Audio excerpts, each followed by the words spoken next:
Okay, so good evening and welcome to Scottish Cycling's Women's Talk in partnership with Glasgow Women on Wheels Festival. The Glasgow Women on Wheels Festival is a festival that's been running throughout September for all women and non-binary people, delivered through a partnership with Bike for Good, Scottish Cycling and Glasgow Life. I am Sophie McCall. I'm Head of Development and Participation with Scottish Cycling. We're the governing body for the sport of cycling, and I'm absolutely delighted to be hosting this evening's session on getting started in cycling. I am joined by a fantastic panel this evening who have a broad range of experiences in cycling. They've encountered challenges, they've encountered some barriers, but they've all overcome them, come through the other side of it to experience all the positives and the benefits that cycling has to offer. And I think it's safe to say that they are all well hooked now. This evening we will discuss some of those experiences, as well as considering some practical steps that you can take to start in cycling, or some steps that you can perhaps take to support somebody else that you know to get started in cycling. Ensuring that cycling is inclusive, accessible and diverse is absolutely key to Scottish Cycling's mission in developing a nation of cyclists. So encouraging and enabling women and girls to get into cycling is something that we at Scottish Cycling feel hugely passionate about. So we are able to take some questions this evening. My colleague Melanie is monitoring the chat box, so please pop any questions into the Q&A box. You can also say hi to us through the chat box, and please don't be shy. So let's get to it and hear from our panel. I'm going to ask each of you to introduce yourself and tell us about your current involvement in cycling and a wee bit about your journey into cycling. So I'm just going to work around where you are on my screen. So Kattalin, can I ask you to introduce yourself? Hi, my name is Kattalin Atorrasagasti. I am a volunteer with Scottish Cycling on the Breeze programme, and I lead weekly rides from the east end of Glasgow for beginners. And I started cycling a little bit late in life, say my 40s, although I used to cycle as a child, obviously. So, yeah, I represent that sort of demographic.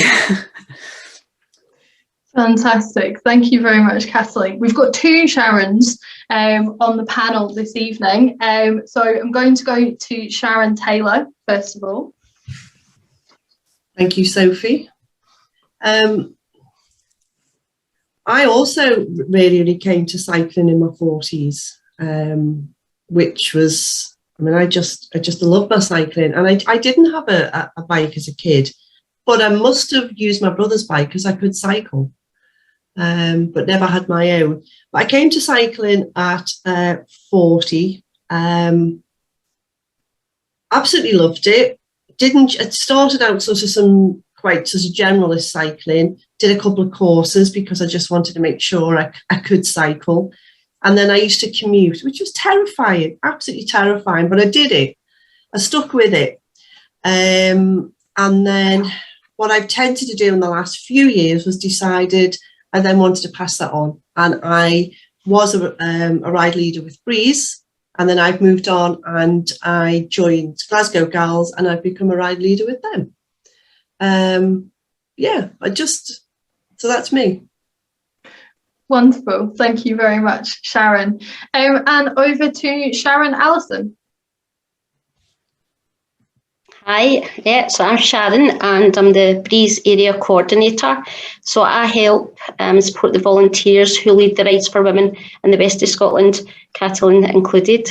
I've been, again, as well, I got into cycling later on in life, around about 8 years ago. I was never really into sport or exercising, but I thought I'm getting to this age, I really need to start now, so not getting any younger. So one of my friends asked me if I wanted to sign up for the Pedal for Scotland and me not realising what it was, I said, yeah, of course. So I got myself a wee hybrid bike and did the Pedal for Scotland, which was 60 miles. Absolutely loved it. I did do a wee bit of training before it, and I cycled with my friend every week. We used to go out and do some cycles, but then she got a bit fed up with it, but I loved it. So I looked round. I like to chat. I like the coffee stops. So I looked round for groups to go out with rather than go out myself, and found Breeze, found Freefeel North and Bales on Bikes. So I used to go out on rides with them, and I still do. I became a Breeze lead rider a few years ago, and then I got the opportunity to become employed by Scottish Cycling and coordinate. So it's just a couple of hours a week supporting the volunteers, and then I'm out once a week, usually on my bike when I have the time, and I just love it. Wonderful. Thank you so much, Sharon. And last but not least, we've got Shgufta. Hi everyone, I'm Shgufta. I am the active travel and South Hub lead for Bike for Good in Glasgow, a local charity and social enterprise. So my journey into cycling, I was a project manager for a Muslim women's charity in Glasgow, where I was heading up a climate change project. So we had like a number of activities, of which sustainable transport was one. And that's how I kind of got back into cycling as an adult. We did some training with the company that I currently work for, and we very quickly became ride leaders and cycle trainers, and we started taking out groups of rides. It was lots of women and lots of kids, etc. And I just got the cycling bug really from that. And I think for me, I thrive off other people's energy. So when somebody tells me that they got involved into cycling because of the efforts that like myself and the team and the volunteers did, that for me is so exciting. From there I moved into Bike for Good, and we've worked with hundreds of people in terms of getting them cycling, and the vast majority of my work has been with women, particularly in the South Hub, and a lot of them from the BEME community, which is where my kind of passion lies. We totally understand that the cycling industry is very white, it's very male, women are very underrepresented, and then women of colour are even more underrepresented. So I'm really, I love what I do. I'm very lucky to be able to do a role that I'm so passionate about and get paid to do that. And yes, here I am today. Fantastic, thank you very much, Shgufta. And I think you've touched on something really important there in terms of that inclusivity and diversity, which we're going to come back to in a wee while actually. But I'd like to kick us off with really just hearing some of your inspirational stories for everybody listening. In fact, before I do that, I'm just going to remind you again, there are a few extra people that have joined just while we're doing those introductions. So we are able to take questions this evening. So please pop any questions that you've got in the Q&A box, but please also say hi to us in the chat box as well. So really like to start off by asking you to share your best cycling experiences with us. So what was your best cycling experience and what made it so brilliant? And hopefully we will be inspiring all of the people listening to be able to enjoy all the benefits of cycling. So Sharon Allison, I'm going to start with you in terms of your best cycling experience. Every time I go out cycling is an experience, and I love it every time. So it was quite difficult to think of one. I've cycled in Lanzarote, which was just amazing. It's something I thought I would never do. So amazing weather. We did have one downpour. But I think one of the best times I had was my first sportive that I signed up for. It was for 100k, and it was a local charity. I won't mention the charity, but it was their very first sportive as well. So I managed to persuade a friend to go with me, and it took in the Crow Road and the Campsie Hills. So I hadn't been cycling that long, but so Campsie Hills is like this, very, very hilly. So we were very slow, and we were at the back, and we had the sweeper van right behind us. But But so we ended up saying to the van, can you just go ahead and wait for us at the top? We'll get some cakes when we're up there. So we did make it to the top and the van wasn't there.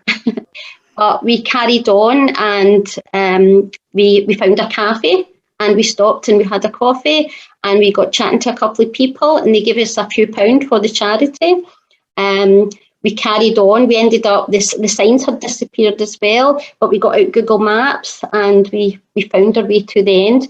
Before the end, we got a phone call saying, are you okay? We're like, yes, we're fine. We're loving this. We were speaking to people on the way.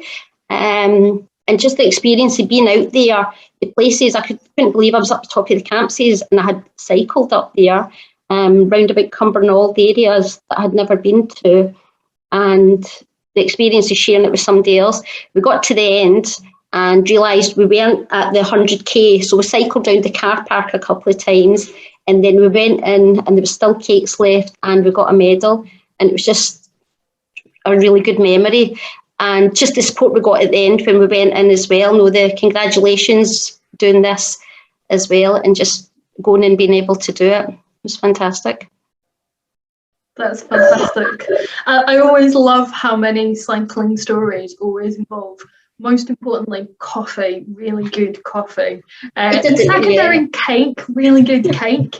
I didn't eat cakes. Yeah, I didn't eat cakes before cycling. Maybe that's just where my priorities lie in life as much as anything, is coffee and then cake. Definitely. Kattalin, could you share with us your best cycling experience? So I would have to split it and I have to choose two. So one as a ride leader and the other one as a participant, because they're very different experiences. But as a participant, my first sportive, like Sharon was mentioning, I signed up to the end-to-end with a charity again, the Paralympics, British Association of Paralympics or something like that. And we did the end-to-end, so from John O'Groats to Land's End. And I remember turning up at the Edinburgh train station to get my train to Inverness and then from onwards to Wick. And I turned up with my cheap Halfords bike, my second-hand hand-me-downs for the culottes and things like that. And I was sharing the carriage with all these people that had these big carbon bikes and they had the latest trendy gear. And I felt so inadequate because I had been cycling for about 3 months. And I remember the satisfaction I got when on the first hill in the Highlands, I actually overtook them.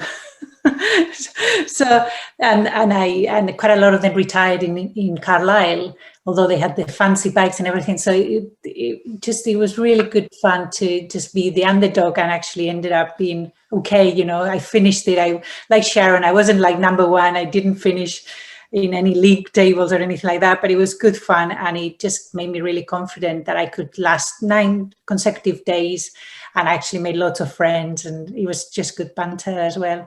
And then as a ride leader is that satisfaction, the best moment, and I think I will be forever grateful as well for that moment, is we had a family of refugees from Africa and I met them by chance and I invited them over to one of the Breeze rides, but then I realized that they actually didn't know how to ride a bike and they didn't even have a bike. So I said to them, come back tomorrow and we'll meet here in the outside the Emirates Arena and then I'll show you how to ride a bike. And they did. And they brought the children as well. So I taught the children, the mothers, and they didn't want to go home. And I didn't want to go home. And it was getting dark and the smile on the faces. And it was just so nice, that sort of moment. And occasionally I see the mum, who's now a nurse, commuting on London Road on an electric bike. And that's for me, that's like, geez, I think more than anything that I've accomplished in sort of my daily job, that's for me, I think I fulfill my duty on this earth, to make people so happy at least once in your life. It's just fantastic.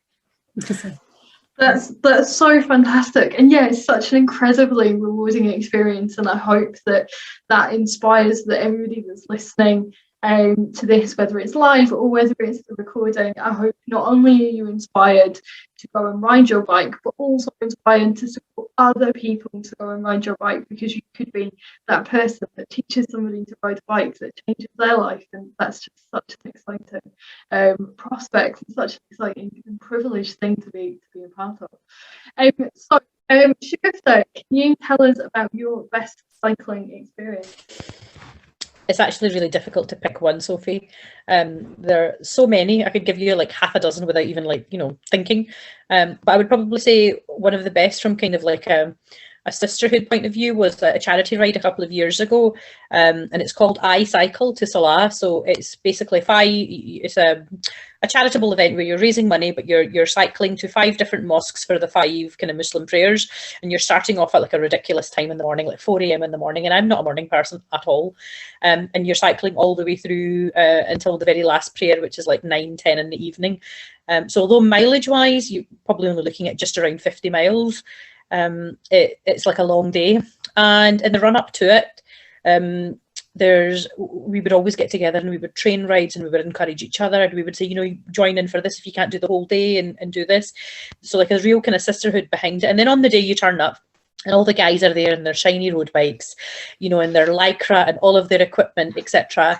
And they're in it for showing off and kind of getting ahead.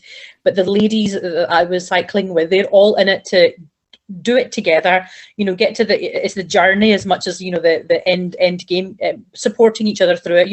Not everybody cycles daily, not everybody's done this kind of mileage before, like really kind of pulling each other and supporting each other to kind of get to the end. And at each mosque that we went to, there was always lots of food, there was plenty of cake, plenty of calories consumed that day. And my most favorite memory from that is, oh, you've just slipped onto mute there, Shgufta. Oh, sorry. There you are. Press that without even realising it. And when the young lads are kind of going up a hill and like struggling, and at one point I overtook a few of them, and one of them turned around and said she's on an e-bike, and I totally wasn't. And that was just a proud moment for me, that my legs could do more than them. That is fantastic. And again, I'm loving these recurring themes of beating people up hills and being the underdog and doing our version of winning. I love that. So last but not least, Sharon Taylor. There you go, Sophie. Like other people, there's lots of memories with cycling, but I've got quite a recent one. I was 60 back in July. And I decided for my birthday I would like to do as big a cycle as you possibly could be allowed to do with COVID being about. So we sort of went with 60 at 60.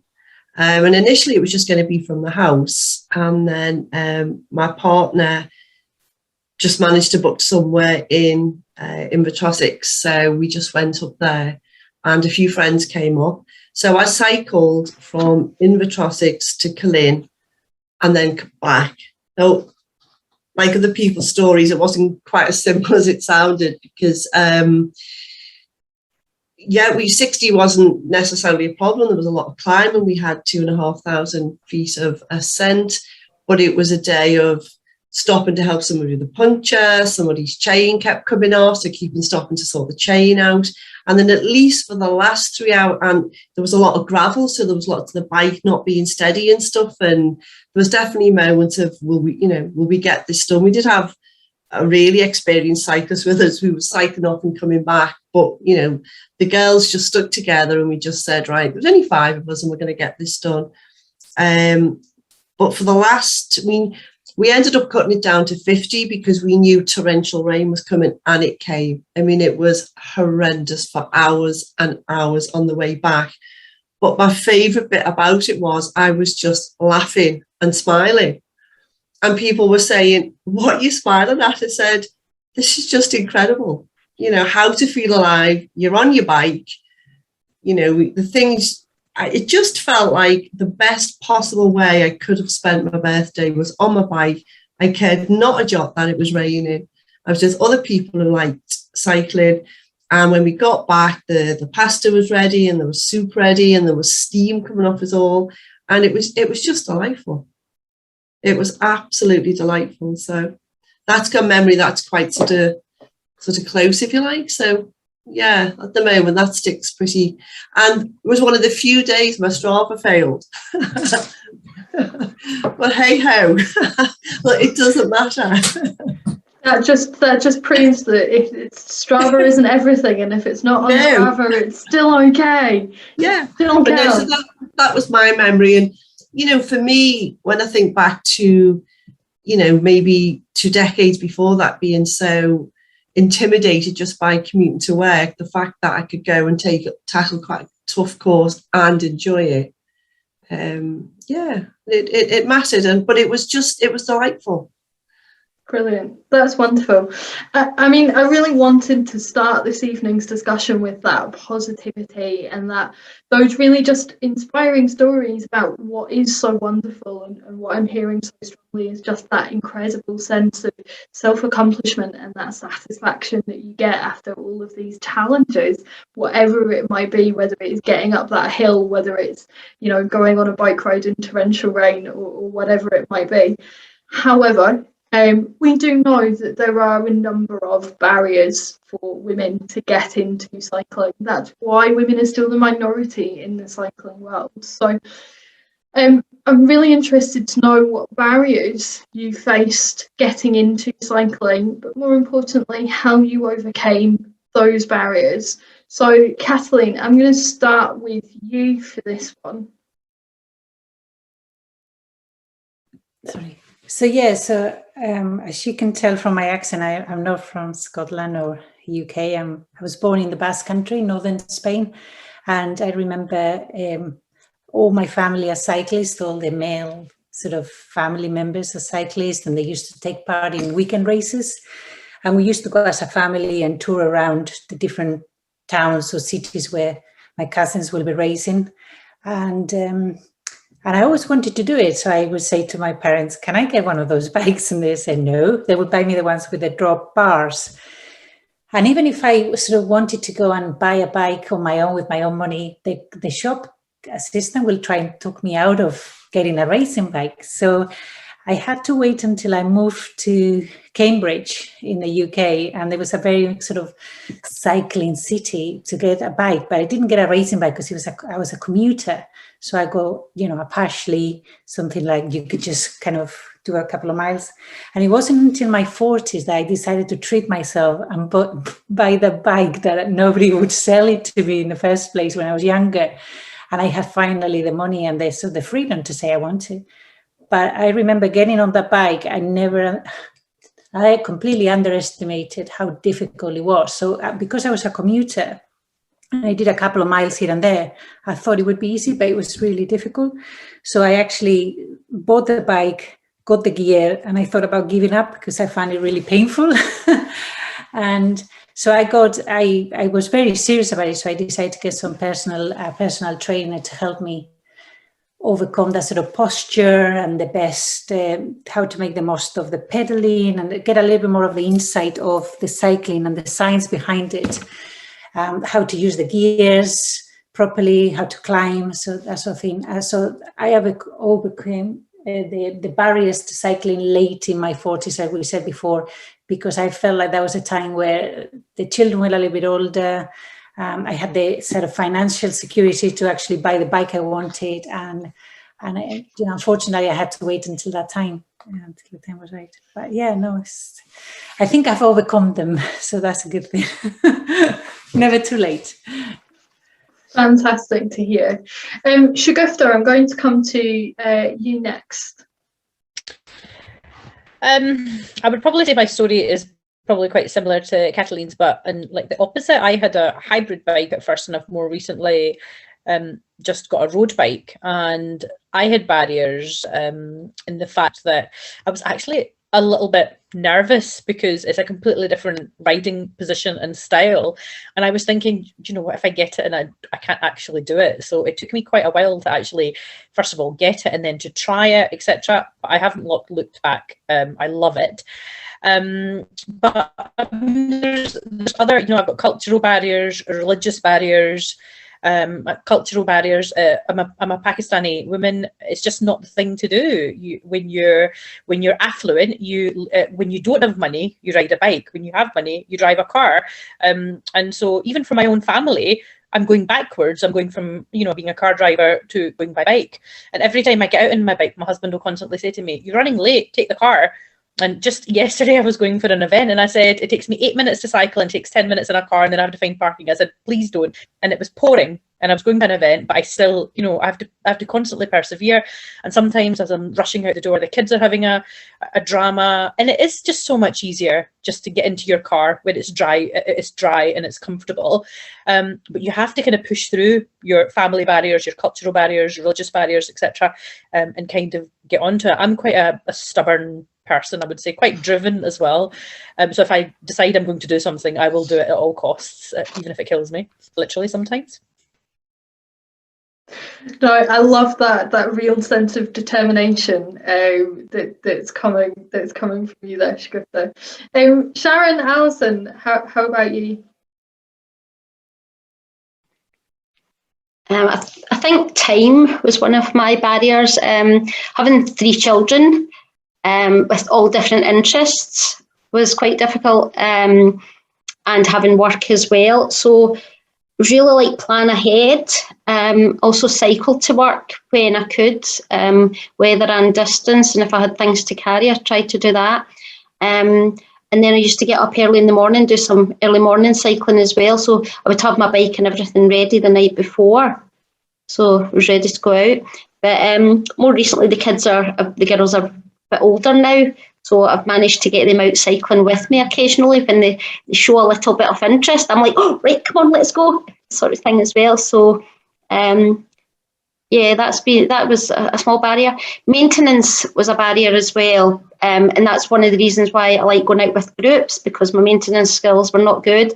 So the way going around that as well was maybe not going too far so that I could walk back, or else have a friend on the other end of the phone that I could get to pick me up. So, but my maintenance skills, I would say they have picked up a bit over the years. So I don't worry too much about the maintenance now. I will get home somehow. But there's barriers, but we get over them. No, that's brilliant. I actually had a really interesting discussion with Shgufta earlier today about maintenance as well. So maybe come back to that one actually, because I think it's a really important barrier, and I'm sure it's a really big barrier to a lot of people. So we'll maybe come back to that one. But Sharon Taylor, any thoughts from you? Most definitely for me would be the, I'd say the maintenance stroke, knowing what you're doing other than cycling. Because I got a bike, and knew I wanted a bike, and knew I wanted to use it, and did not know much past that. Maybe getting to work and then there was a problem and thinking, I do not know what to do. So I'd studied, there was other, mainly guys, I don't think there was 1 or 2 females, but it was mainly guys who cycled to work, and we were lucky, we had there was parking under the building, so your bike was always quite safe. But just trying to not, I always used to feel silly, because you'd think they were obviously quite simple questions, but I always felt as if I was asking really hard questions. All you wanted to do was know how to look, this isn't working right, or why is my bike doing this, or how do I fix this? So I think the barrier for me was just being confident, because I am pretty confident, but then this was just like, I have no clue what I'm doing. And I think now there's much more maintenance available than there used to be, which is really good, because I do go along to the Bike for Good, and the girls have put maintenance sessions on. I'm so nerdy when I'm able to look at my chain and do my chain, and I love making sure my chain's good. But I can remember the first time I went out with a group of cyclists from the running club I used to be in, and somebody took my front wheel off to put it in a car. I just thought I was going to burst into tears, because I just thought, I don't know how to put that back on. What are you doing to my bike? And it was just, I'm breathing really heavy, and what are you doing to my bike? And that's so funny now, because you'll take your wheel off so easily and move it and transport it. But it was just because it was just an alien world, and for me, but it was such a huge barrier not to feel silly and to get the strength to overcome it. And I'm like Sharon now, you know, if I have a puncture, I've got a fair idea what I need to do with it. I try and build relationships up with different bike shops, so you know you can go to them and just say, look, I really need to fix this, because it's all quick. But that takes, I really would love to see more maintenance for females, and I think that's why I like, going somewhere where there is a girl as well. But to be fair, any of the bike maintenance guys I've dealt with, I don't know whether it's just something about bikes, they've all been great, but it's just because it needs to be safe, and you need to feel safe on your bike. So, and making sure you get home. But yeah, that was huge for me, because, I think people around me wanted to think, oh, she'll get fed up, she'll stop going out on that, we won't have to listen to this anymore. And I was just determined I wasn't going to stop, and I was going to understand that somebody taking the wheel off my bike was not the end of the world, and it was fine. Yeah, I think the equipment and the maintenance, I think it's a really important one, actually, because I'm sure that people listening to this, as we've all just outlined it ourselves as well, the equipment, to be honest, it can be absolutely mind-boggling in a cycling world, and the jargon that we use, I feel like nobody loves jargon more than a cyclist. There were so many words that certainly when I first started working in cycling, I remember just having to Google things, because I was like, I don't know what you just said to me. And I think it's really important to address that, because people that may well be sitting there going, you know what, I would love to get involved in cycling. You give it a wee Google in terms of the equipment that you need, what the maintenance might be, and then they go, there's too much here, and what do we do? So what would you say to somebody who's really worried about the maintenance and the equipment side of things? What would you recommend that they do? I would recommend, do not be frightened to sign up for maintenance classes. There's so many more around. I mean, I would say that 10, 15 years ago there was hardly any. But sign up for a maintenance class. Don't be intimidated. There are plenty of female mechanics around as well at the moment who are very good. Because it's sort of, especially if knowing how to fix a puncture, knowing how to look after your chain, knowing that you don't let your chain gunk up, and all the different things, you're testing your bikes. That's why I do like it when you're with a group cycle and you're asking people, has everybody checked the brakes? Because it's important and you need to become almost at one with your bike, if that doesn't sound too daft, because if your bike's making a noise it doesn't normally make, why is it doing that? What's different? And I think if you've got some confidence to have some tools that you'll carry with you to help, to fix it, is it's not even just about the fixing for me, it's about the upkeep. It's about saying, my chain should look like this. Yes, I'm happy about my wheels feel, that they've got enough air in, no more. So it's almost like the housekeeping of your bike, stroke maintenance, I think. But more courses, I think. Sign up for courses and stick with them. Wonderful. Shgufta, I really liked what you said to me this afternoon. So what would you say to somebody that's really worried about the equipment and the maintenance side of cycling? If I knew them really well, I would give them the funny side of my story, which is the fact that I've been cycling for almost a decade now, and I kind of do no maintenance. In fact, I think I put it all over social media when the first time I cleaned my bike in about 5 years. And I joke with all my friends, because I surrounded myself with people who are very, very good at it. And I always say, if the worst comes to the worst, I know where you all live. I've kind of mapped it around Glasgow. I'll just turn up at somebody's door. So that on a funny side. On a more serious note, I totally understand that women have so many barriers to maintenance. And working at Bike for Good, we've developed lots of programs for women, whether it's lessons or whether it's led rides. But the kind of area that's been more popular is Spokes Not Blokes, which is a dedicated maintenance space once a month, run at our South Hub. And it's delivered and run by women and non-binary people, and it's for women and non-binary people. And if people, I mean, a lot of men will say, you know, there's no need for a specific space. And we have maintenance classes, and we would maybe get 2 or 3 people turning up at them. And the first time we did a Spokes Not Blokes class, we had 12 people.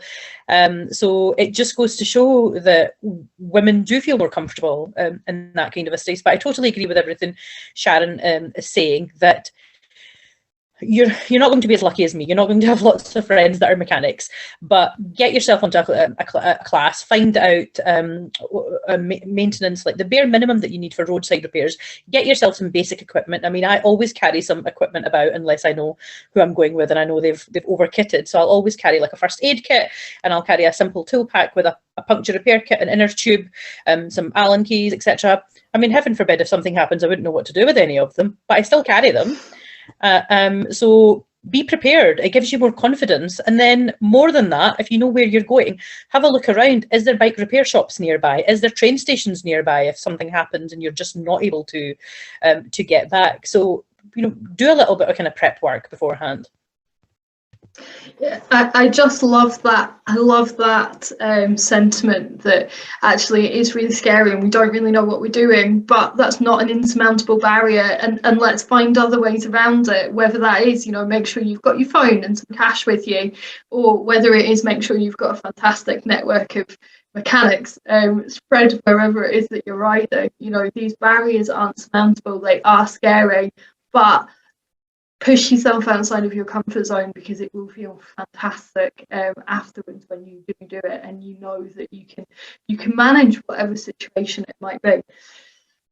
Something that we've touched on, a couple of bits that I think particularly that came out there in relation to the mechanics, but I think absolutely applies to cycling wider, is cycling is still very male dominated. That's why this is a women's talk that we're doing this evening.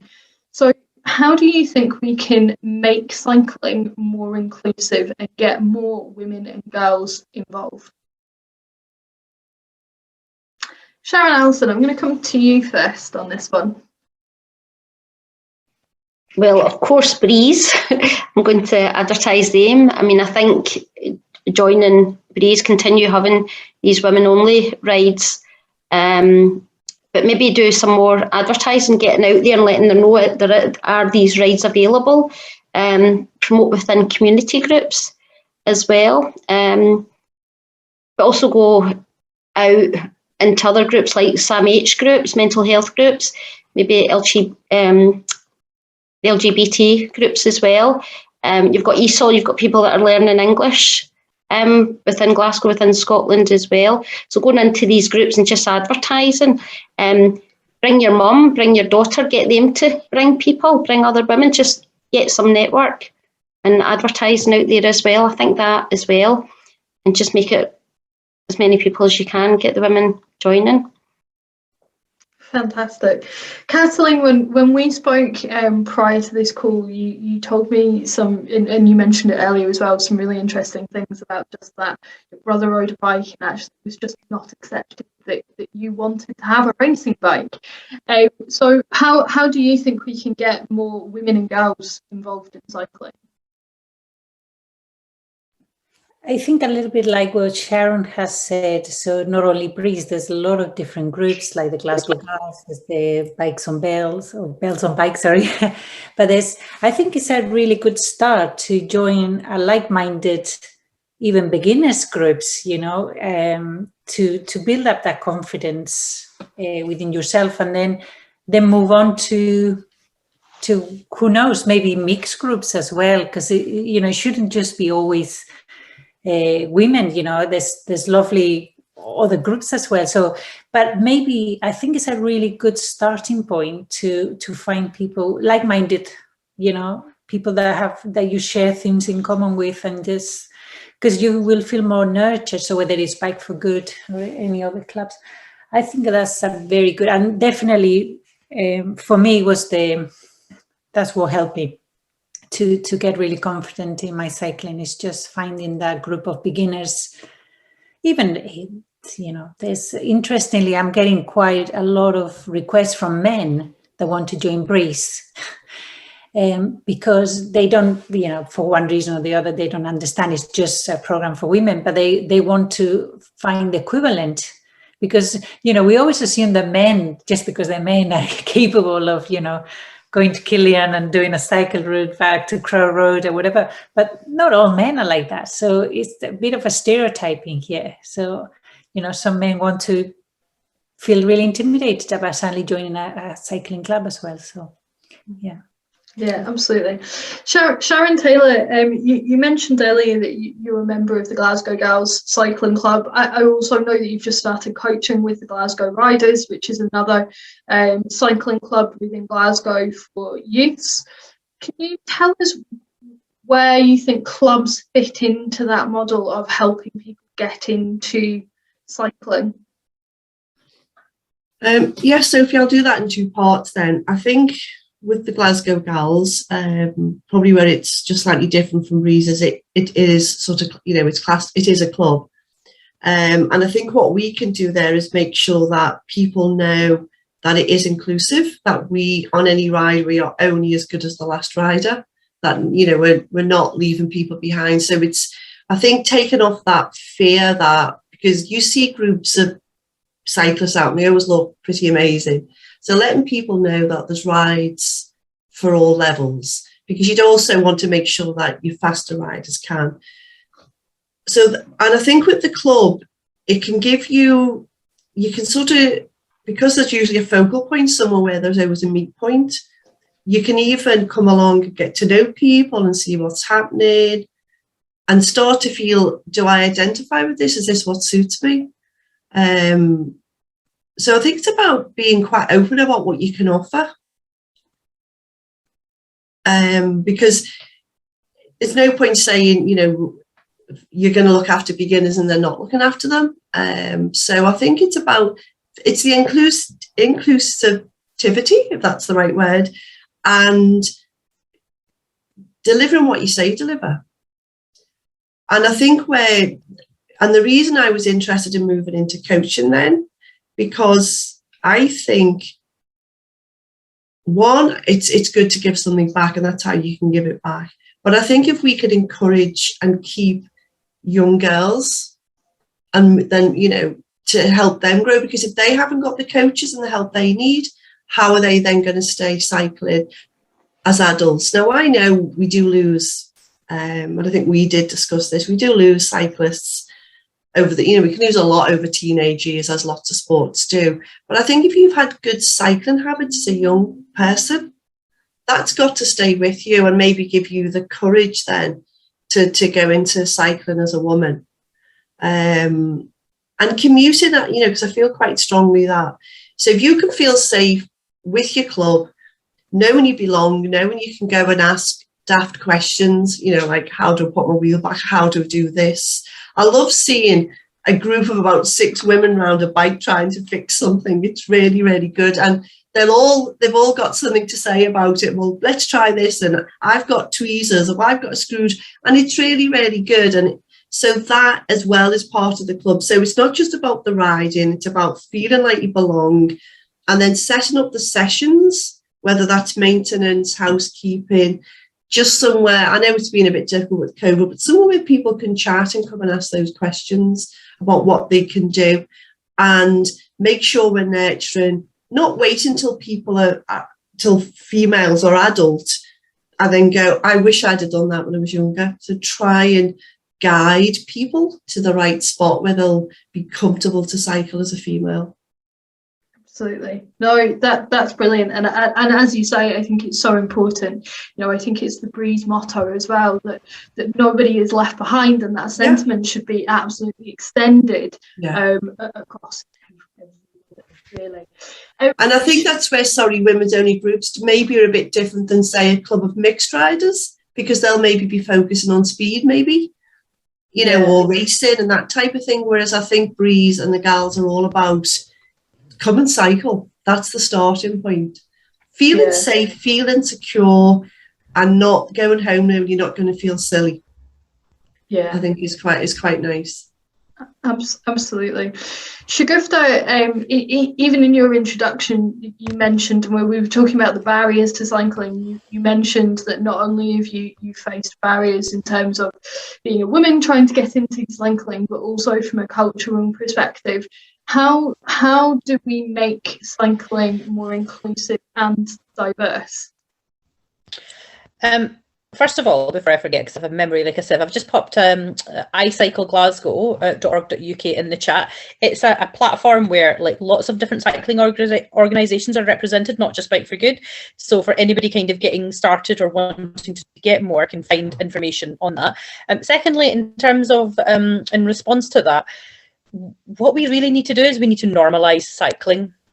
And the only way we can do that is to have more kind of leadership or more ambassadors of normal people cycling. And I mean, some things that I can think of, a colleague of mine, Victoria Leaper, a couple of years ago, did a bike, dress as you would, you know, when you're coming cycling, just to show people that it's not just about lycra, there isn't a specific wardrobe. You can pretty much wear most things and come cycling. And it was a lovely, lovely kind of fashion show almost. And women do like to feel, you know, they don't want to necessarily be lycra clad. They don't necessarily want to wear all of those things. They do want to kind of wear their normal clothing. It's about showing that. For me personally, I guess with the work that I do with the BAME community, it's showing people that they have similar role models. So I'm part of a group called Women of Colour Cycling Group. And although it's kind of based in London, I've had like an idea brewing in my head for a while now to do something in Glasgow. And we had a lovely launch a couple of weeks ago called Women of Colour Cycling Group. And we got lots of people who talked about their journeys into cycling, but it was lots of women of colour, and they all had different barriers. They talked about their different barriers and they talked about their journeys, and I had such lovely feedback from that event. Why? Because it was showing how cycling was normal for people, whether they had health issues, whether they had cultural issues, whether they had, you know, lack of confidence, lack of bike maintenance. And it was showing that there was lots of people exactly like them that were able to push back those barriers and get cycling. So it's really about normalizing cycling in the kind of industry. I don't even like saying the word industry. It's not an industry, it's a world, you know, it's a society. Let's say society. Society, we'll go with that one. I like that one. Wonderful. So I am getting a wee bit conscious of time. Thank you for popping the link into iCycle. Actually, what we're going to do at the end is we've got a few websites that I'm going to recommend that people can go and find some more information.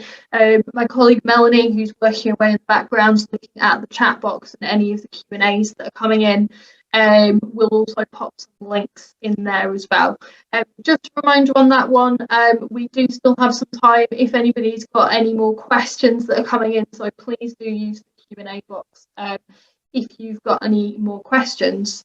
So just before we do that and start to wrap up, one tip for getting into cycling for anybody that's listening that's thinking, you know what, I'm inspired but I'm still a little bit scared. One tip from each of you. Sharon Taylor, I'm going to go to you first. My one tip is just do it. If you know you want to cycle, just do it. We won't trademark that one. Oh yeah, of course, sorry. But yeah, just I wasn't even thinking about that. It's just it's a bit like anything, but you know, there's so much ability now to hire a bike. Just make that first move.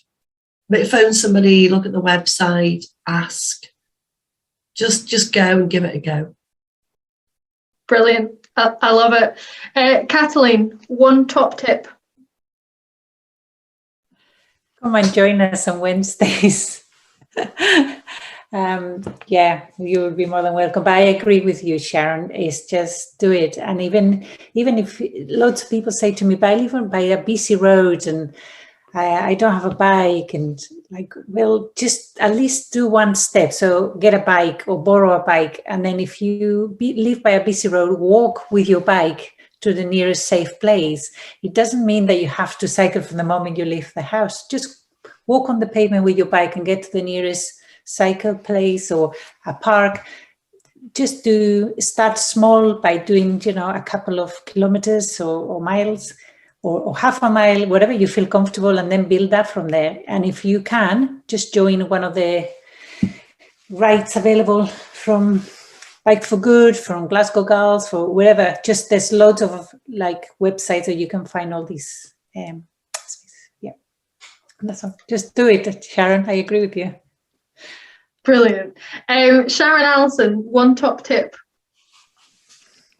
I think get a friend to do it with you. And if you can't, join a group. You can find there's things on Facebook groups like Breeze or other ones you can go on and see what they're doing. But if you're cycling with someone, you're chatting and the miles just go on. No, they just go by, and it's so much good if you're with somebody there to keep you company. Wonderful. I like that, company. And Shgufta, top tip. This is advice that I give to my girls quite regularly. See, if you believe you can't do something, you won't be able to do it. So you have to believe that you can do something. I get so many women coming to me and saying, I can't do this, I can't do that. And we can help you overcome your barriers, but you have to kind of make the first step. You have to be able to do that. We can provide you with a bike. We can give you lessons. We can do lead rides. There's so much activity, but you have to take the first step. But before that, you have to believe that you can do that. So that would be my top tip, that you have to have a positive mental attitude, believe you can do something and you're capable of achieving anything. And on a kind of secondary note, you don't know what your body's capable of until you push it. You really, really don't. Our bodies are amazing. And just because we're on two wheels, that just gives us more power. I think that is absolutely fantastic, and I think the other thing that I would say is, we've talked this evening predominantly about road cycling. I think what I would encourage people that are listening there to think about is that there are lots of different types of cycling. So you might fancy that road cycling, in which case I think the message for tonight, in fact, the message that goes across all of it is just do it and push yourself and believe that you can do it. But I would also encourage everybody to remember that there are lots of different other types of cycling. So you might fancy BMXing, you might fancy learning how to do a backflip, or your daughter might fancy learning how to do a backflip or a front flip inspired by the Olympics. That is all part of our cycling. If you are a wee bit nervous about the roads, you might want to do some off-road, look at mountain biking or at some cyclocross if you love getting super muddy. And that's part of the fun of cyclocross, just getting super muddy.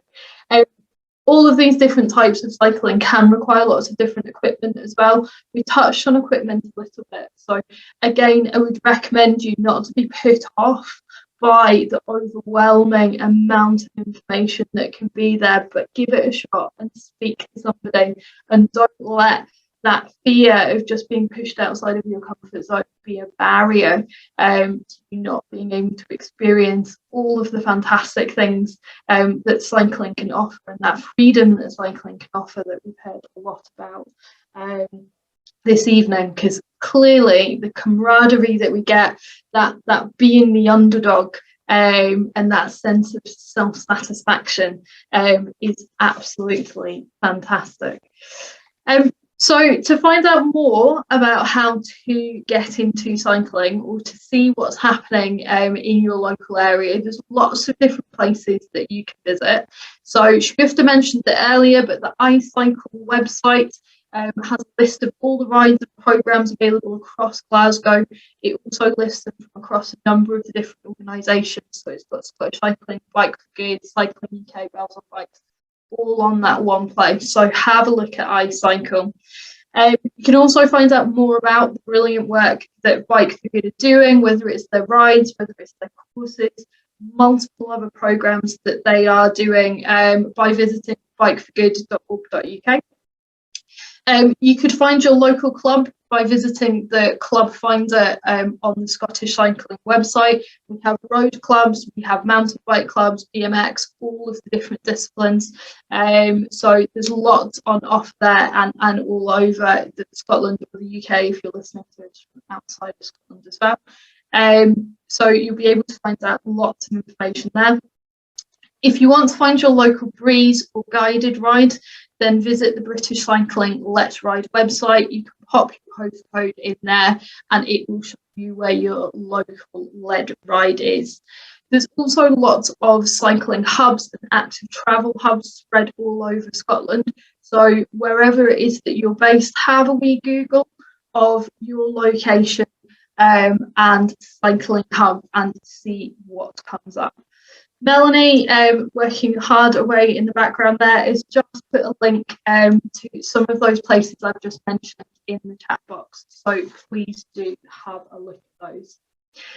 So thank you so much for joining us this evening. A huge thank you to all of the panelists for sharing your insight, for sharing your experiences and your top tips.